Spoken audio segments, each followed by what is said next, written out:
လိုက်မြေကန်တဲ့ဘေးကမျိုးတော်အကျဉ်းနာတရားလိုက်လာရမှာ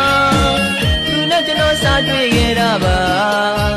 ဘိုးရင်တခါသူပေးတဲ့လိစာရန်ကုန်လိုင်းသားရဘယ်နေရာမှာတိကျမသိလို့ငါငိုချင်နေတာလိုင်းသားရပဲအနာနဲ့လိုင်းသားရပဲအနာနဲ့တိတိကျကျမသိလို့ခက်နေတယ်ချီလိုင်းသားရမြို့မှာရှိတဲ့ရွှေရည်နဲ့ငွေပင်လဲမဟာတေဇမှုနီစေတီတော်မြတ်ကြီးလဲအထူးဖူးခဲ့ကြရဲ့နာ